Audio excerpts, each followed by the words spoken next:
Hello everyone, I hope you all are taking care. तो आज मैं कुछ पढ़ाने नहीं वाला हूँ। आज कुछ मन की बातें जो मुझे लगा कि आपके साथ शेयर करना चाहिए।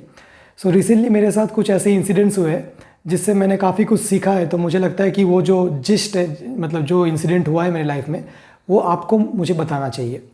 तो क्या हुआ कि आई am very passionate towards physics, आपको पता ही होगा। तो मुझे अच्छा लगता है कि बच्चों को थोड़ा सा गाइड कर देना फिज़िक्स में, क्योंकि मुझे हमेशा ऐसा लगता है कि जैसे ही मैं किसी को थोड़ा सा कुछ समझाने जाता हूँ तो मेरा जो फंडामेंटल कंसेप्ट्स है तो वो थोड़ा सा और क्रिस्टल क्लियर हो जाता है। एंड मुझे हमेशा ये पसंद आता है कि मैं मतलब अपने स्टूडेंट्स के साथ या फिर मैं जो भी बोलूँ, जो भी मेरे पास आ रहे थोड़ा सा हेल्प मांगने, उनके साथ एक ऐसा बॉन्डिंग सा कर लूँ कि एक कंटिन्यूसली एक लर्निंग इन्वायरमेंट सेटअप हो जाए और हम दोनों से कुछ सीख पाए। आप बोलेंगे भैया आपको क्या सीखना है अपने स्टूडेंट से? देखिए, काफ़ी कुछ मैं सीख सकता हूँ, क्योंकि मैं जिन स्टूडेंट्स को गाइड करता हूँ generally, so they are from class 6 to class 10, क्योंकि क्लास 11-12 को मतलब कुछ पढ़ाने के लिए फिजिक्स का उतना लेवल नहीं है मेरा। So up to class 10 I can teach students and I am very passionate towards teaching. That is the reason I enjoy the process. So what has happened that I have found that I have uplifted the condition of many students because they have said me कि भैया आपने जैसा समझाया ये physics का concept या फिर जो केमिस्ट्री का कंसेप्ट है, तो उससे हमें अब ये जो सब्जेक्ट है वो लॉजिकल लग रहा है, कंफर्टेबल लग रहा है एंड हमें चीज़ें समझ में आ रहा है। तो अब क्या हो रहा है कि हमें ये सब्जेक्ट को आगे भी परस्यू करने का थोड़ा थोड़ा मन हो रहा है। तो जैसा जो भी है, तो मैंने सोचा कि अगर मेरे में ये स्किल है, इनबिल्ट है, मतलब I am thankful to God if I have this skill of teaching someone, so मैंने सोचा कि इसको थोड़ा सा लार्ज स्केल किया जाए। तो इसके लिए I went to some of my old teachers जो मुझे क्लास 9, 10, 10 में ट्यूशन देते थे। एंड मैंने सोचा कि अगर मैं खुद अलग से कुछ कोचिंग इंस्टीट्यूट वगैरह करने लगूँ, क्योंकि मुझे इससे कुछ बेनिफिट नहीं चाहिए था, मॉनिटरी बेनिफिट नहीं चाहिए था। मुझे लगा कि क्योंकि किसी के लाइफ में कुछ वैल्यू ऐड करना या फिर सोसाइटी में कुछ कॉन्ट्रीब्यूट करना, that is an internal motivator for me. कि मैंने किसी को जो समझ में नहीं आ रहा था एक कंसेप्ट या फिर कोई सब्जेक्ट काफ़ी चोट पहुंचा रहा था, मैंने उसको उस सब्जेक्ट के साथ कंफर्टेबल किया कि आफ्टर 5 to 10 ईयर्स जब वो मुझे मिले तो वो बोल सकते कि भैया आप थे उस टाइम जब मुझे डिफिकल्ट लग रहा था। शायद उसे फिजिक्स केमिस्ट्री परस्यू ही नहीं करना है after class 10th, but 10th तक तो उसे अच्छे से समझना होगा ना। तो मेरा पर्पस बस उतना ही होता है कि बस उनको थोड़ा सा एक ट्रैजेक्टरी में ले आओ। ऐसा नहीं है कि मैं ही उनको एकदम स्टार्टिंग से, हाँ मैं सब कुछ बेसिक से ही स्टार्ट करता हूँ, पर ऐसा नहीं है कि I am responsible for their wellbeing या फिर I am responsible for their good results तो वो खुद ही लाते हैं। मेरा पर्पस बस यही है पर्पस कि उनको थोड़ा सा राइट ट्रैजेक्टरी में लेके आऊँ मैं। तो क्या हुआ कि I went to some of my teachers with the hope that कि जो टीचर्स होते हैं, मुझे आज मतलब कल तक ये लगता था कि जो टीचर्स होते हैं उनसे अगर मैं स्टूडेंट के डेवलपमेंट की बात करूं कि सर मुझे ऐसा एक आइडिया आ रहा है, क्यों ना हम इसे लार्ज स्केल में इम्प्लीमेंट करें कि जो स्टूडेंट्स को फिजिक्स या केमिस्ट्री वीक लग रहा है उनको थोड़ा सा अलग से क्लासेस देके, क्योंकि I have developed this skill, क्योंकि मैंने इस स्किल के ऊपर वर्क किया है काफ़ी from 2018 onwards and now I think I am well equipped for teaching someone a particular concept, whether it is physics, chemistry or maths. I generally like teaching these subjects. So what I thought is that with the help of the teacher, I can connect to more students. Like not those students who are comfortable with the subject, but those that are finding physics, chemistry, maths very, very difficult. Now, if I am starting from the basics of any subjects, so क्या होगा कि धीरे धीरे उनका जो concepts का level है वो develop होते होते एक ऐसा position आएगा कि उसको पूरा subject comfortable लगने लगेगा। तो मैंने सोचा कि जो ऑलरेडी ट्यूशन टीचर्स है, अब क्योंकि मैं इसके लिए कोई फीस नहीं ले रहा हूँ, मुझे बस इतना चाहिए था कि वो जो सर्स है या फिर मैम, मतलब जो भी टीचर्स है, वो अपने से एक इनिशिएटिव ले and they should make me the part of this initiative so that as a whole the teacher community can contribute to students. Because अभी बोर्ड एग्जाम काफ़ी करीब आ रहा है, आईसीएसई का बोर्ड एग्जाम्स आ रहा है, सीबीएसई का। तो जिन स्टूडेंट्स को काफ़ी डिफिकल्ट लग रहा है सब्जेक्ट, क्योंकि कोरोना का भी टाइम है, एक सबके पास उतने अच्छे इक्विपमेंट्स भी नहीं है ऑनलाइन में वो करने का, तो I thought I will make this some arrangements and जिनको काफ़ी डिफिकल्ट लग रहा है एंड जो थोड़ा सा अच्छा स्कोर करना चाहते हैं उनके लिए हम कुछ अलग से इनिशिएटिव निकालें, जिसके लिए हम कोई फ़ी वगैरह चार्ज नहीं करें। बस क्योंकि मुझे टीच करना काफ़ी अच्छा लगता है, I like to develop them from the scratch. तो I thought that I will give my full time and energy कि with the hope that I have contributed to someone's life, I have added value to someone's life. So I was just in a conversation with some of my teachers, and according to them, and what they tried to do is that they tried to they tried to prove it to me that I am not capable of doing this thing. उन्होंने मुझसे, मैंने कहा कि देखिए sir, अगर मैं आपके साथ कोई इनिशिएटिव करना चाहता हूँ तो अगर मान लीजिए कि मैं कोई स्टैंडर्ड कोचिंग में जाके ये बोलता तो वो भी मुझे एक टेस्ट लेते, वो भी मुझे एक पर्सनल इंटरव्यू लेते, तो आप भी अगर वैसा चाहो तो कर लो, क्योंकि हमें तो स्टूडेंट्स के लिए कुछ अच्छा करना है। मैंने उनसे पूछा कि आपके पास जो स्टूडेंट्स हैं क्या सब कोई कंफर्टेबल है, क्या ऐसे कोई स्टूडेंट्स नहीं है जो जिनको आप बोलते हो कि यार तू तो गधा है, तेरे को कुछ नहीं आता है। उन्होंने कहा है ऐसे 3-4 गधे तो हमारे पास भी है। तो मैंने कहा कि पहली बात तो वो गधे नहीं है, उनको बस थोड़े थोड़े डिफिकल्टीज आ रहे हैं, एंड वो डिफिकल्टीज पाइल अप हो जाके अब ऐसा पोजीशन में पहुंच गया है कि उनको सब्जेक्ट के लिए एक परमानेंट फियर डेवलप हो गया है। तो हम क्या करेंगे, हम धीरे धीरे उनके ऊपर से जो बर्डन है उस बर्डन को हटाएंगे एंड उनको सब्जेक्ट के लिए कंफर्टेबल कर देंगे। तो टीचर्स ने अब क्या किया, मतलब जिनको मेरे जो सो कॉल्ड टीचर्स हैं उन्होंने क्या किया, उन्होंने मुझे उल्टे सीधे बातों में ऐसे ही करके ऐसा प्रूव करना चाहा कि आई am not capable of doing this things. And in the process I have learn that कि उन्होंने कुछ ऐसी बातें भी बोले मुझे जो मुझे शायद किसी के सामने बोलना नहीं चाहिए। I was just in conversation with a teacher where I was talking about a concept of physics which is that negative acceleration does not mean retardation. मैं ऐसे बोल रहा था, जनरली क्या होता है कि बुक्स वगैरह में लिखा रहता है कि नेगेटिव एक्सीलरेशन का मतलब रिटार्डेशन है, पर ये ज़रूरी नहीं है कि ऐसा ही हो, एंड ये गलत है। अगर आपको आज तक लगता था कि अगर एक्सीलरेशन का वैल्यू नेगेटिव आ रहा है उसका मतलब रिटार्डेशन है, तो मैं पहली बात आपको बोल रहा हूँ कि ये गलत है। अब ये गलत क्यों है उसके लिए मैं एक सेपरेट वीडियो निकालूंगा। अभी मेरा कन्वर्सेशन हो रहा था एक काफ़ी एक्सपीरियंस टीचर के साथ फिजिक्स का, he has around 20 years of experience, and वो मानने के लिए तैयार नहीं है कि ये गलत है। तो मैंने उनको काफ़ी एग्जाम्पल्स देने की कोशिश की, पर what he did is that he will not listen to me at all. वो सुनेंगे ही नहीं मेरी बात, वो तो अपना ही कुछ बोले जा रहे। एंड जब मैंने काफ़ी उनको ऐसे समझाया कि देखिए सर ऐसा तो नहीं होता, ऐसा, अभी मैं फिजिक्स का टर्मिनोलॉजी यूज़ नहीं करूँगा, I was successful in convincing him, but उनके बाद वो बोल रहे कि मेरा इतना एक्सपीरियंस है, मेरा इतना वो है, तुम मुझे कैसे बोल रहे हो। तो मैं इस वीडियो से यही मैसेज देने वाला हूँ कि आपको किन टाइप के टीचर्स से दूर रहना है। वो टीचर्स जो अपने आप को सुपीरियर बताते हैं, ऐसे काफ़ी टीचर्स होंगे जो क्लास में आते हैं, जो ऐसे दिखाते हैं कि मुझे सब कुछ आता है भैया। अब स्टूडेंट कुछ पूछेगा, अगर उनको नहीं आएगा तो बोलेगा कि ये तेरा डाउट तो वैलिड नहीं है। तो एक बात मैं कहना चाहता हूँ, there are no silly questions, there can only be silly answers. As a student अगर आप मुझे कोई डाउट पूछोगे तो that is a genuine doubt. पहली बात, ऐसा हो सकता है कि मुझे आंसर नहीं आता, और क्योंकि मुझे आंसर नहीं आता तो किसी किसी का साइकोलॉजी ऐसा होता है, इतना गंदा मेंटेलिटी होता है किसी किसी का, कि वो क्या करते हैं कि अपना गलती को छुपाने के लिए वो बोल देते हैं कि यार तू ऐसे क्यों पूछ रहा है, तेरा ये डाउट कैसे आ गया। अब डाउट आया तो जेन्युइन डाउट ही होगा ना। अच्छा, मैं मानता हूं कि कुछ कुछ स्टूडेंट्स कभी डिस्टर्ब कर देते हैं या फिर क्लास को इंटरप्ट कर देते हैं, मैं उनकी बात नहीं कर रहा हूं, पर this teacher he did not listen to me. मैं काफ़ी इलस्ट्रेशन देके उनको समझाने की कोशिश करो कि सर ऐसा नहीं है। जिन जिन को भी जो मुझसे रिलेट कर पा रहे होंगे, जिन जिन को भी थोड़ा सा भी फिजिक्स का फंडामेंटल्स क्लियर है, वो रिलेट कर पा रहे होंगे कि नेगेटिव एक्सेलरेशन का मतलब कभी भी रिटार्डेशन नहीं है। ये तो पहली बात हो गया। अब मैंने देखा कि जैसे ही आप उसको शो कर दोगे कि उसको एक पॉइंट गलत पता है, वो आपसे ऐसे ऐसे चीज़ों के बारे में बात करने लगेंगे आपको थोड़ा सा नीचा दिखाने के लिए, जिनके बारे में आपको नहीं पता है। जैसे मैं जब उस टीचर से बात कर रहा था, so he was talking about all kinds of nonsense, जो मेरा रीजन ऑफ एक्सपर्टीज ही नहीं है। वो बोल रहे थे कुछ न्यूक्लियर फोर्स के बारे में, वो बोल रहे थे कि कुछ रिलेटिविटी के बारे में, जिनके बारे में कि न्यूक्लियर फोर्स में तो भैया meson particles, muon particles exchange होता है, तो ये है कुछ यूकावस पाई मेसॉन थ्योरी ऐसे करके कुछ है, पर वो अपने एक्सपर्टीज में नहीं है। अब न्यूक्लियर फोर्स के बारे में किसे पता है? जिसने उसके ऊपर पीएचडी किया है। अब हमने तो ना पीएचडी किया उसके ऊपर, एंड हम तो ऐसा क्लेम भी नहीं कर रहे, मैं तो ऐसा क्लेम भी नहीं कर रहा हूँ कि मैं क्लास 11-12 का टीचर हूँ। मैं बस इतना ही क्लेम कर रहा हूँ कि मेरे फंडामेंटल कंसेप्ट जितने भी हैं ऑलमोस्ट क्लियर है, एंड अगर क्लियर नहीं है तो मुझ में वो सीखने की इच्छा है कि अगर मेरा कोई स्टूडेंट मुझे बता भी दे कि भैया आपका जो ये कंसेप्ट है ये गलत है, तो मैं उसे सीखना चाहता हूं। मैं एक स्टूडेंट माइंडसेट लेके टीचिंग करने जाता हूं।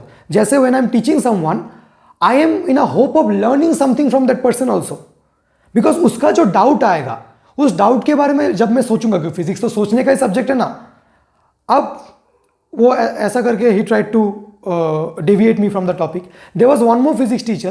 He also has around 20 years of experience, and I took tuition from this guy. And he was like, चलो बताओ, तुम्हें तुम क्लास 10 के स्टूडेंट्स को गाइड करना चाहता हो ना, तो तुम बताओ कि रिफ्रैक्शन के टाइम लाइट क्यों बेंड करता है। ये उनका क्वेश्चन था कि एक क्लास 10 के बच्चे को तुम कैसे समझाओगे कि रिफ्रैक्शन का टाइम लाइट क्यों बेंड करता है। अब ये, क्योंकि इसका कोई रीज़न नहीं है, रीज़न तो है हाइजेंस थ्योरी से है, मैक्सवेल का इलेक्ट्रोमैग्नेटिक थ्योरी से है, पर आप बताइए कि अगर आपको थोड़ा सा भी फिजिक्स आता हो, क्या ये 10th का लेवल का कुछ है? नहीं है। अगर कुछ हाइजेंस थ्योरी से एक्सप्लेन हो सकता है, इलेक्ट्रोमैग्नेटिक थ्योरी से एक्सप्लेन हो सकता है, क्या मैं 10th के बच्चे को समझा पाऊंगा? नहीं समझा पाऊंगा। एंड 10th के बच्चे को समझना भी नहीं चाहिए, क्योंकि उसके लिए पहले उसको वेव ऑप्टिक्स आना चाहिए, उसको वेव फ्रंट का कंसेप्ट आना चाहिए, उसको हाइजेंस का कंसेप्ट आना चाहिए, उसको फर्मस प्रिंसिपल आना चाहिए, उसको मैक्सवेल का इलेक्ट्रोमैग्नेटिक थ्योरी आना चाहिए, उसको डिफरेंशियल इक्वेशन सॉल्व करना आना चाहिए। तो मैं ये क्या कर रहा हूं? मैं स्टूडेंट को मिसगाइड कर रहा हूं। ये जो टाइप के टीचर्स है, ये क्या करते हैं? ये स्टूडेंट्स को मिसगाइड करते हैं। ये पहले उटपटांग से चीजें बताते जिनके बारे में इनको भी कोई आइडिया नहीं है, बस थोड़ा थोड़ा सा नाम सुना है, कुछ रिलेटिविटी बोल दिया मैंने, बच्चे डर गए कि भाई क्या बोल रहा है, रेस्ट मास ऑफ फोटोन इतना होता है, m is equal to m0 1 minus v/v²/c², Einstein का स्पेशल थ्योरी ऑफ रिलेटिविटी है। अब बच्चे को लग रहा है कि टीचर को काफी कुछ आता है। मैं आपको बता रहा हूं उसको कुछ नहीं आता है। मैं आपको बता रहा हूं उसको कुछ नहीं आता है। अब आप कौन होते हो बोलने वाले? मैं कोई नहीं हूं। मैंने डॉक्टर एस.सी. वर्मा का एक यूट्यूब चैनल है, I saw his video and how humble this sir is. Sir को मेरा प्रणाम। उन्होंने क्या कहा है, वो कुछ रिलेटिविटी का एक्सप्लेन कर रहे थे। एक्सप्लेन करने से पहले वो ऐसे बोल रहे थे कि देखिए, मैं एस.सी. वर्मा ये बोल रहे हैं कि मैं रिलेटिविटी का एक्सपर्ट नहीं हूं। तो अगर एस.सी. वर्मा एक्सपर्ट नहीं है, जिन्होंने कॉन्सेप्ट्स ऑफ फिजिक्स का बुक लिखा है, जिसको फिजिक्स का बाइबल बोला जाता है, तो मैं तो अभी आईटी फर्स्ट ईयर स्टूडेंट हूं। वो सर तो बस एमएससी करके यूं ही बैठे हैं, उसको कैसे आ जाएगा, मुझे कैसे आ जाएगा, है ना? जो अपने रीजन में नहीं है। एंड आप क्या एक 10th के बच्चे को रिलेटिविटी समझा दोगे? आप क्या एक 10th के बच्चे को ऐसे उटपटांग से चीजें समझा दोगे? एंड इन टीचर्स का और एक चीज है, इनको लगता है कि फिजिक्स का एक कंसेप्ट एक ही तरीके से हो सकता है। अगर आप थोड़ा सा भी कुछ डाउट पूछो कि सर ये तो ऐसे भी हो सकता था, जैसे एक रिफ्लेक्शन का एक जो प्रूफ है कि object distance and image distance equal होता है, जो भी perpendicular object distance from the mirror and the perpendicular image distance. तो I have a younger sister and she was having a doubt on this. इसका जो proof है तो teachers conventionally convincing से करते हैं। तो मैंने क्या किया था, उसको इजी करने के लिए थोड़ा सा ट्रिगोनोमेट्री से उसको प्रूफ कर दिया था। अब टीचर मुझे बोल रहा है कि आप तो बच्चे को कंफ्यूज कर रहे हो। मैं कंफ्यूज कर रहा हूं? आपने उसको इतना सारा मिसकंसेप्शन फीड करके रखा है पहले से, नेगेटिव एक्सेलरेशन रिटार्डेशन होता है और उटपटांग सब चीज़ें, जैसे कि कैटलिस्ट का मतलब कोई ऐसा catalyst is a substance that increases और decreases the rate of reaction. ऐसा है क्या? एक कैटलिस्ट रेट ऑफ रिएक्शन को डिक्रीज कर सकता है? कभी नहीं डिक्रीज कर सकता है। A catalyst is a substance जो हमेशा रेट ऑफ रिएक्शन को इंक्रीज करेगा। अगर वो डिक्रीज कर रहा है, अब टीचर्स बोलते हैं कि नेगेटिव कैटलिस्ट, पॉजिटिव कैटलिस्ट, ये सब बकवास चीजें हैं। नेगेटिव कैटलिस्ट कुछ नहीं होता। कैटलिस्ट हमेशा रेट ऑफ रिएक्शन को इंक्रीज करते हैं। हाँ, ऐसा एक टर्मिनोलॉजी बहुत पहले यूज किया गया था, पर आईयूपीएससी एंड एनसीईआरटी ने इस टर्मिनोलॉजी को हटा दिया है। तो आप तो भैया अपडेटेड ही नहीं हो कि चल क्या रहा है दुनिया में। उन्होंने एकदम साफ साफ बोला है कि कैटलिस्ट अगर आप बोल रहे हो तो it should increase the rate of reaction. अगर वो रेट ऑफ रिएक्शन को डिक्रीज कर रहा है तो उसको इनहिबिटर बोलना चाहिए, आप कैटलिस्ट नहीं बोल सकते हो। एक कोचिंग इंस्टीट्यूट है कैटलाइजर, क्या उसका मतलब कि वो बच्चे के परफॉर्मेंस को इंक्रीज करेंगे या डिक्रीज करेंगे? नहीं भैया, कैटलिस्ट का मतलब हमेशा इंक्रीज। इतने सारे फंडामेंटल कंसेप्ट अगर आप गलत बता दोगे, आप अब कंप्लेन करोगे कि बुक्स में लिखा रहता है। अरे भैया, बुक्स में कभी कभी प्रिंटेड मटेरियल चेंज नहीं होता है। आप तो अपडेटेड हो जाओ, आप तो थोड़ा सा रिसर्च करके टीचिंग करने आओ। एंड आपको कुछ भी बोलो तो आप अपने 20 ईयर्स के एक्सपीरियंस को लेके आ जाते हो। ऐसे कैसे चलेगा? अब तो ऐसा है कि भाई हम कुछ बोल ही नहीं पाएंगे किसी को। मेरा डाउट है, मैं भी तो स्टूडेंट हूं ना। अब डाउट लेके टीचर के पास जाऊंगा तो टीचर अपने एक्सपीरियंस के वो लेके आ जाएगा। मैं आपको बोल रहा हूं, जो व्यक्ति है जो अपने एक्सपीरियंस को देके आपको नीचा दिखाना चाहते हैं कि मैं भैया 20 ईयर्स का एक्सपीरियंस हूं तो मुझे ज़्यादा पता है या आपको कम पता है, या फिर स्टूडेंट्स के साथ ऐसे मेंटेलिटी में रहता है कि मैं आपसे सुपीरियर हूं, आप इन्फीरियर, आपको कम पता है, मैं आपको बताऊंगा, या फिर ये उटपटंग बातें करके अपने स्टूडेंट्स को कंट्रोल करने की कोशिश करते हैं। वो बस स्टूडेंट्स को मिसगाइड कर रहे हैं। So it is my request to the parents and the teachers watching me and also the students कि आप अपने टीचर को अप्रोप्रिएटली चूज कीजिए एंड किसी भी टीचर को भगवान मत बना दीजिए, वो भी इंसान है, ठीक है ना, उससे भी मेरे से भी ऐसी गलती हो सकती है। पर मैं इतना घिनौना आदमी नहीं हूं जो अपने पॉइंट को प्रूफ करने के लिए फिजिक्स में मिसकंसेप्शन इंट्रोड्यूस किया जाएगा। आपको यकीन नहीं होगा, वो जो सर है ना जिसने नेगेटिव एक्सेलरेशन वाली बात की थी, वो प्रूफ करने के लिए उन्होंने जो अप्रोच यूज किया है एकदम ही गलत है। उनको तो मैथमेटिकल सेंस ही नहीं है कि कौन सा, अगर फिजिक्स में मैं साइन कन्वेंशन की बात करूं तो पॉजिटिव नेगेटिव साइन का मतलब क्या मैथमेटिकल वाला है। मैथ्स में +2 एंड -2 में कौन बड़ा है, +2 बड़ा है, -2 छोटा है। पर फिजिक्स में अगर डिस्प्लेसमेंट +2 मीटर है एंड डिस्प्लेसमेंट -2 मीटर है तो क्या +2 मीटर डिस्प्लेसमेंट -2 से बड़ा है? हरगिज नहीं है। तो भैया ये माइनस है क्या? ये माइनस साइन कन्वेंशन है बेटा। ये माइनस यही दिखाता है कि इस डिस्प्लेसमेंट का डायरेक्शन अलग है, ये मैग्नीट्यूड नहीं समझाता है। तो मैथमेटिकल वाला प्लस माइनस एंड फिजिक्स में साइन कन्वेंशन वाला प्लस माइनस अलग है। ऐसे ही अगर आप चार्जेस में देखेंगे तो चार्जेस में +5 कूलम एंड -5 कूलम अलग है क्या? +5 कूलम -5 से बड़ा है क्या? नहीं है। +5 कूलम -5 कूलम सेम चार्जेस है। प्लस माइनस क्या बताता है भैया? नेचर बताता है। तो फिजिक्स में प्लस माइनस जो कन्वेंशनली यूज होता है वो मैथ्स के प्लस माइनस से मैच नहीं करता है। तो आपके 20 साल के एक्सपीरियंस में आपको इतना नहीं पता एंड पता भी नहीं है, चलो ठीक बात है, हर मतलब पता नहीं रहता। आप बोलोगे कि तू इतना बोल रहा है, क्या तेरे को सब कुछ पता है? मुझे सब कुछ नहीं पता है, मेरे पास काफ़ी लिमिटेड नॉलेज है। फिजिक्स इतना बड़ा है, फिजिक्स 100% है, मेरे पास 0.00001% का भी इन्फिनिटी नॉलेज है, कुछ नहीं है मेरे पास फिजिक्स नॉलेज। पर जितना भी पता है मुझे यकीन है कि मेरे कंसेप्ट्स, मेरे फंडामेंटल्स क्लियर है एंड मैं जब किसी को समझाता हूँ, अगर मेरे को कोई डाउट हो तो मैं उसको नहीं समझाता हूँ, वो मैं बोलता हूँ कि यार ये रहने दो। ऑल्दो ऐसा सिचुएशन हुआ नहीं है कभी भी, पर मैं किसी को गलत नहीं समझाता हूँ। एंड अगर ऐसा सिचुएशन हो गया, कहीं पे मैंने गलत बोल दिया, तो मैं अपने गलती को हाथ जोड़ करके मान लेता हूँ। मैं किसी भी स्टूडेंट को कभी भी या फिर किसी भी पर्सन को मिसगाइड नहीं करता हूँ, ठीक है ना। तो आपको उन सब लोगों से दूर रहना है जो आपको ऐसे ही अपने बारे में बता के आपको नीचा दिखाएंगे। एंड आप एक बात याद रखिए, जैसे ही आप लाइफ में थोड़ा सा आपका ग्राफ ऊपर चलता हुआ जाएगा, कुछ लोग होंगे जो आपके टांग पकड़ के आपको नीचे लाने की कोशिश करेंगे। इन सब नेगेटिविटी से आपको दूर रहना है। आपको हमेशा पॉजिटिव बनना है, आपको नेगेटिव आदमी से दूर रहना है जो आपको यकीन दिला दे कि आप इसके कैपेबल नहीं हो। जैसे कि मेरे टीचर से मेरे से किया, उसने बोला कि तू अभी भी 9th एंड 10th स्टूडेंट को ट्यूशन देने के लिए या फिर गाइड करने के लिए कैपेबल नहीं है। उन्होंने पता है ऐसा क्यों बोला? उन्होंने ऐसा इसलिए बोला क्योंकि वो अपना कोचिंग को या फिर ट्यूशन को एक मार्केट बना चुके हैं, एक बिजनेस बना चुके हैं, उससे वो पैसा लेंगे। अगर अब मैं एक स्टूडेंट होके, ठीक है ना, उनको अच्छे से समझा दूँ तो अब उनका मार्केट कम हो जाएगा एंड ऐसा हो भी रहा है। काफ़ी सारे स्टूडेंट्स हैं जो इन नमूनों को छोड़ के मेरे पास आ चुके हैं। अब उनको ये मतलब अंदर ही अंदर बहुत वो हो रहा है कि यार ये तो हमसे 20 साल छोटा है, ये ऐसे कैसे कर रहा है। तो ये this video is not about me कि भैया मैं कितना ग्रेट हूँ, आप तो मेरे से गाइडेंस लेने आ जाओ, तो मेरे ट्यूशन में आ जाओ। This is not about me. मैं कभी भी प्रोपागेट नहीं करता हूँ ये कि आप मेरे पास आ जाओ, आप मेरे को एक रिक्वायर्ड फीस दो कि आप मेरे लिए कर दूंगा। हाँ, अगर आपको ऐसे टीचर्स के पल्ले में आप पढ़ चुके हो जो आपको कंटिन्यूअसली नीचा दिखाते हुए जा रहे हैं, तो आप मेरे पास आइए, मैं आपको ऊपर ले जाऊंगा, मैं आपको हेल्प करूंगा। ऐसा नहीं है कि मैं आपको छोटा समझूंगा कि ऊपर से नीचे से ऊपर लेके आ रहा हूं। आपको बस थोड़ा सा मैं पुश कर दूंगा, बाकी रास्ता आप खुद ही है। अरे यार 10th का फिजिक्स क्या अपना लास्ट टाइम है लाइफ में? अपने को तो लाइफ में बहुत कुछ बड़ा करना है ना। अपने को लाइफ में कभी भी IAS IPS ऐसे कुछ ऑफिसर्स बनने हैं, कुछ एंटरप्रेन्योर बनने हैं, कुछ कंपनी खड़े करना है जहाँ पे हम किसी को जॉब दे रहे हैं, या फिर हम किसी अच्छे कंपनी में माइक्रोसॉफ्ट गूगल में जॉब ले रहे हैं। ये फिजिक्स केमिस्ट्री बस इतना ही अपना गोल थोड़ी ना है। लाइफ में हमें अपने फंडे क्लियर करने हैं। ये फिजिक्स केमिस्ट्री आपको 10th में बार बार फिजिक्स केमिस्ट्री क्यों बोल रहा हूँ? क्योंकि साइंस के सब्जेक्ट आपके ब्रेन को ओपन कर देंगे, आपके पर्सपेक्टिव को शार्प कर देंगे। एंड अभी क्या हो रहा है, मैं अभी बच्चों को देख रहा हूँ, उनका पर्सपेक्टिव ब्लंट होते हुए जा रहा है क्योंकि उनको रटवाया जा रहा है, क्योंकि प्रेशराइज किया हुआ जा रहा है कि ऐसा ही है, आप तो मानो या ना मानो, अब आप बाहर में जाओ। ये लाइट ऐसे ही ट्रैवल करता है। अगर आपको नहीं पता तो अब वो टीचर्स बताने लगते हैं कि light always travels in straight line. पागल हो गया क्या? लाइट हमेशा स्ट्रेट लाइन में ट्रैवल नहीं करता है, वो डिफ्रैक्ट भी हो सकता है।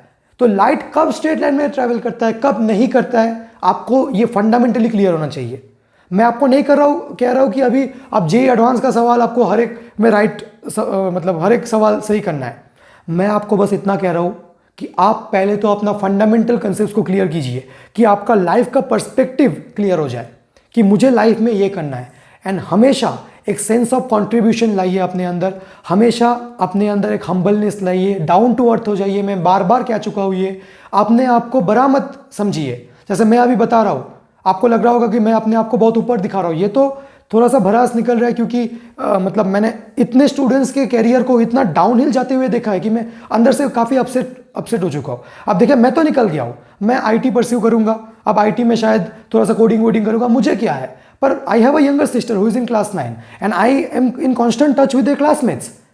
मैं देख चुका हूँ कि काफ़ी ऐसे मतलब स्टूडेंट्स हैं जिनका ब्रेन काफ़ी शार्प है, जो काफ़ी क्यूरियस है कि भैया ये कैसे हो गया, भैया ये कैसे हो गया, केमिस्ट्री में ये बॉन्डिंग कैसे हो रहा है, भैया ये मॉलिक्यूल बॉन्ड फॉर्म क्यों कर रहा है, भैया आपने जो ये साइन कन्वेंशन यूज़ किया ये क्यों किया, भैया ये पार्टिकल जो हीट जो हायर टेम्परेचर से लोअर टेम्परेचर में फ्लो कर रहा है, भैया क्यों कर रहा है, हम कैसे मान ले, हम कैसे समझ ले, भैया ये थोड़ा सा आप डेमोन्स्ट्रेट करके हुए दिखाइए। भैया क्या फ्रिक्शन हमेशा ऑब्जेक्ट के मोशन को रिटार्ड करता है, हमेशा ऑब्जेक्ट को रोकता है, नहीं रोकता है, क्या भैया फ्रिक्शन मोशन स्टार्ट कर सकता है, आप एक एग्जाम्पल दिखाइए।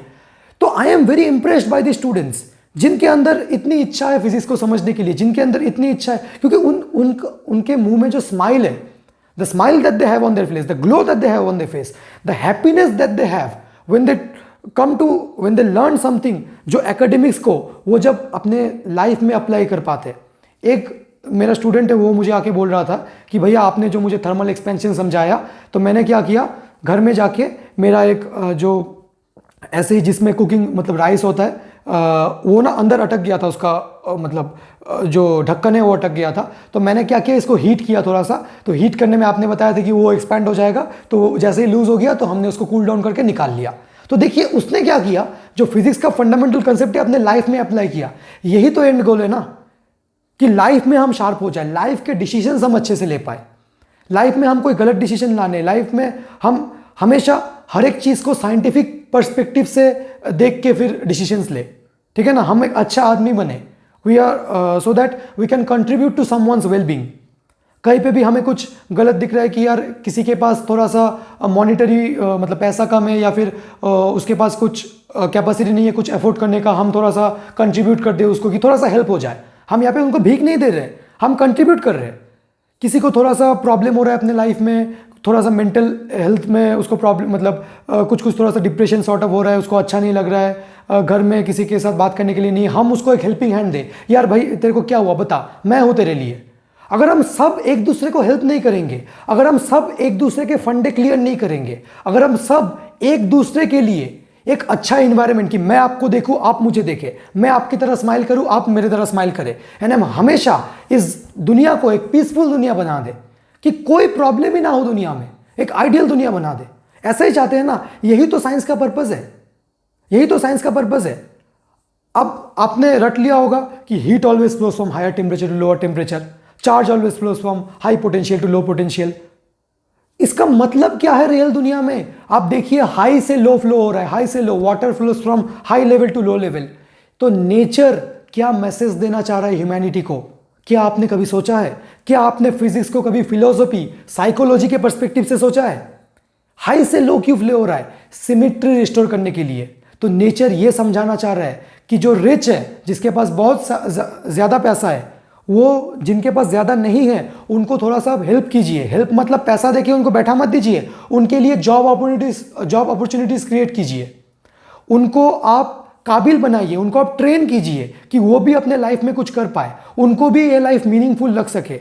वैसे ही आपको जो हाई लेवल है, जो टीचर अपने आप को हाई लेवल समझता है, तो उसको तो नॉलेज इंपार्ट करना पड़ेगा ना, कि उसके स्टूडेंट्स भी उसके लेवल में हो जाए। अपने स्टूडेंट्स को मैं अपने लेवल में ले आऊँगा, या फिर मैं अपने स्टूडेंट्स के मतलब एकदम हम दोनों एक साथ रहेंगे। मैं अपने आप को बड़ा नहीं मानूंगा, अपने स्टूडेंट्स को छोटा नहीं मानूंगा, हम दोनों बराबर है। यहाँ पे मैं तेरे से सीख रहा हूँ, तू मुझसे सीख रहा है, ऐसा ही है ना। वरना हाई टू लो हमेशा फ्लो क्यों हो रहा है? तो आप जब फिजिक्स को समझे तो हर एक पॉइंट जो नेचर आपको समझाना चाह रहा है उसको आप समझिए।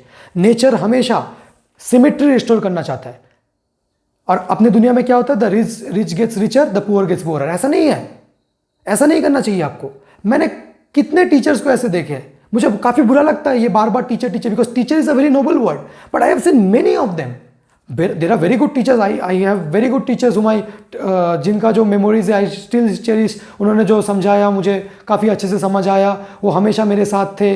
There was one ma'am, her daughter also study, she is my classmate, and that ma'am was always with me, not just academically. मेरे को कुछ डाउट्स आ रहे थे, ऐसे पर्सनल प्रॉब्लम्स आ रहे थे क्लास 9 में, उन्होंने डांटा मुझे कि यार तू ये गलत कर रहा है. डांटना चाहिए बच्चों को अगर गलत कर रहे हैं. उन्होंने डांटा, पर उन्होंने बोला कि वो मुझे राइट डायरेक्शन में लेके आए. उन्होंने बोला कि देख ये तू गलत कर रहा है, ये मैं एकदम अप्रिशिएट नहीं करता, तू अभी जल्दी से सुधर जा, वरना मैं मतलब एकदम तेरे से बात नहीं करूंगा. तो क्योंकि she was very dear to me, I listen to her and I came back to the right track. ठीक है ना, मैं ट्रैक चेंज कर रहा था थोड़ा सा. तो ऐसा ही है ना, तो इन टीचर्स को हम याद रखते हैं. पर I am when I talk to my sister, she is like उस सर ने मुझे ये बोला कि तू तो गधी है, तेरे को तो फिजिक्स आने वाला नहीं है, तेरा तो फिजिक्स का ब्रेन ही नहीं है. या ब्रेन नहीं है इसका क्या मतलब है यार? ब्रेन नहीं है, आप वो बोलो ना कि आप समझा नहीं पा रहे, आप वो बोलो ना कि आप चीज़ों को सिंप्लीफाई नहीं कर पा रहे, आप वो बोलो ना कि आप गिव अप कर रहे हो, आप वो बोलो ना कि आप टीचिंग में पैशनेट नहीं हो, आप वो बोलो ना कि आप एक बिजनेस करने आए हो, आप वो बोलो ना कि मुझे तो फर्क नहीं पड़ता कि स्टूडेंट को क्या हो, मुझे तो बस पैसे से फर्क है. ये मत बोलो कि ब्रेन नहीं है किसी का. हर एक पर्सन का ब्रेन है ना. शायद सब्जेक्ट वाइज एप्टीट्यूड अलग है. अब किसी को फिजिक्स नहीं आएगा, क्या वो पागल है क्या? और भी सब्जेक्ट्स है. पर मुझे एज अ टीचर मेरा पर्पस क्या है? एज अ टीचर जब तक वो मेरे पास है, मुझे बस उसको थोड़ा सा कंफर्टेबल करना है. अगर भाई आपको थोड़ा सा फिजिक्स कम भी आ रहा है तो आप रोइए मत, आप दुखी मत होइए, मैं हूं ना आपके साथ. 10th तक आपको करना है ना, ये मैं आपको हेल्प कर देता हूँ 10th तक. फिर उसके बाद तो आपको फोटोग्राफी करना है, फोटोग्राफी करो. उसके बाद आपको फ्रीलांसिंग करना है, फ्रीलांसिंग करो. उसके बाद आपको सिंगर बनना है, सिंगर बनो. This are very good professions, है ना. All professions are equally good. पर इसका मतलब नहीं है कि मैं किसी को नेग्लेक्ट कर रहा हूं. अब किसी को पोएट्री लिखना मतलब पोएट्री लिखना पसंद है, उसका पोएट्री में स्किल है, अब मैं उसको फिजिक्स बोल के पागल कर रहा हूं, ऐसा तो ही ना होता है. एंड मैं क्या मैं कंक्लूड कर सकता हूं फिजिक्स के बेसिस में या केमिस्ट्री के बेसिस में कि वो एक गधा बच्चा है? ये सब कौन बोलता है यार? ये एकदम बोलना नहीं चाहिए. शायद मैं काफ़ी यंग हूँ इन सब बारे में बात करने का एंड टीचर्स को सजेशन देने का कि क्या बोलना चाहिए या नहीं बोलना चाहिए. पर आई think it is high time, क्योंकि अभी काफ़ी हो चुका है. काफ़ी आई have seen my sisters mental health deteriorating because of this type of people and I strictly do not appreciate it. And मुझे कभी भी मिल गया वो मार्केट में कहीं पे, तो मैं तो भाई 2-4 चीज़ें सुना ही दूंगा, क्योंकि she is very dear to me and all her classmates are also very dear to me. मुझे ये सब बिल्कुल पसंद नहीं है. मैं कभी ना तो ये बोलता हूँ कोई, मैं हमेशा अगर किसी को अपलिफ्ट नहीं कर पाता तो मैं बोलता हूँ कि यार ठीक है मैं कर नहीं पाया तो तुम कुछ और देख लो, या फिर मैं और थोड़ा सा तुमको एक्स्ट्रा टाइम दे देता हूँ, जो भी हो जाए.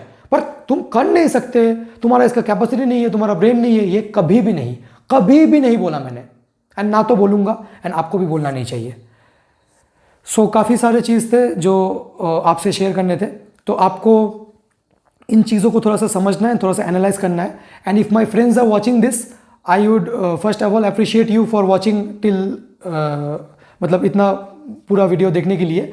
And please let me know in the comment section that what you think about my perspective. And if my ex teachers are watching me, I would like to with no offence, कोई भी motive नहीं था किसी की intention को hurt करना, बस I just wanted to से few things which I have personally experienced. क्योंकि मैं जब स्टूडेंट था मुझे भी यही सब बोला जाता था कि तू तेरे बस का तो कुछ नहीं है एंड ऑल दैट.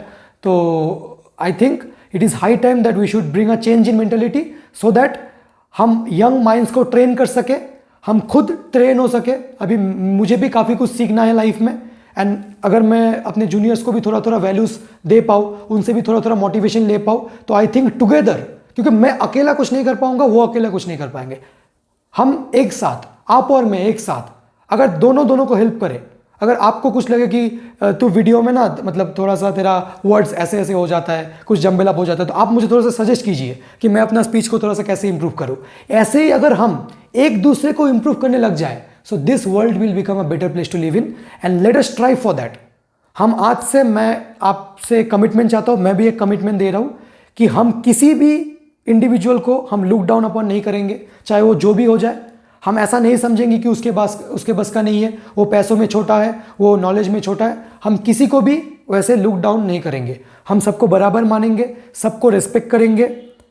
सबको रिस्पेक्ट करेंगे का मतलब इन टाइप के लोगों को रिस्पेक्ट नहीं करेंगे, ठीक है ना. इन टाइप के लोगों से आप 10 किलोमीटर दूर रहिए, जो ऐसे लोग हैं जो आपको ऐसे ऐसे बताते हैं. इन टाइप के लोगों से आप 10 किलोमीटर दूर रहिए, नेगेटिव आदमी से आप 10 किलोमीटर दूर रहिए। उनके बारे में आप उल्टा सीधा मत बोलिए, कुछ मत बोलिए, बस उनसे डिस्टेंस बना लीजिए। उनको ना तो अब्यूज़ कीजिए, कुछ मत कीजिए, बस उनसे डिस्टेंस बना लीजिए। एंड किसी के भी साथ आप मिसबिहेव मत कीजिए, बस इतना ही, ठीक है ना। आपको किसी ने चोट पहुंचाया तो आप ऐसे ही थोड़ा सा, मतलब अगर आपको किसी से बात करके अच्छा लगे, जैसे मुझे अभी जो मन में था, काफ़ी टाइम से मन में था, मैंने बता दिया, अब मुझे थोड़ा सा अच्छा लग रहा है तो ऐसे ही बता दिया, तो आपको भी समझ आ गया होगा कि मैं किसी को ऑफेंड नहीं करना चाह रहा था, बस जो मन की बात है मैं वही बता रहा हूँ आपको। तो आप किसी के साथ मिसबिहेव मत कीजिए। एंड जो लोग आपको ऐसे पुल डाउन करेंगे वो हमेशा रहेंगे। आप अभी इस पोजीशन में हो तभी भी पुल करेंगे, आप एकदम ऊपर चले जाओगे तभी भी खींच के ले आने की कोशिश करेंगे। तो आपको इन सब में नहीं देखना है। We should always strive for excellence. आपको बस इतना है कि मुझे तो एक्सीलेंस की तरफ बनना है, excellence in all domains, excellence in all regions. मतलब एकेडमिकली मैं बात नहीं कर रहा हूँ कि हमेशा यार मुझे तो एक हैप्पी इंडिविजुअल बनना है, किसी को देख के हमेशा कि मेरे से पॉजिटिव वाइब्स आए। कोई मुझसे मिले, यार ये तो मस्त बंदा है, एकदम एकदम चिल है, पढ़ाई के टाइम में पढ़ाई करता है, मस्ती के टाइम में मस्ती, कोई वैसा वो नहीं है कि हमेशा एक ही बात बोले जा रहा है, एकदम मतलब सही बंदा है। वैसी वाइब्स आपको सबको देना है। तो आई होप आपको मेरी बात समझ में आ गया होगा। एंड पेरेंट्स एंड टीचर्स, आप इन बातों का ख्याल रखेंगे। And if you have any suggestion for me, please let me know in the comment section and let me know how you like this video. We will meet again in the next video where I will discuss one by one कि वो misconceptions exactly क्या थे, वो teachers बताना चाह रहे थे, and वो गलत क्यों है, वो भी मैं शो करूंगा यहाँ पे, क्योंकि for the sake of science ये ज़रूरी है कि हम इन मिसकंसेप्शंस को एड्रेस करें। Till then take care, bye bye.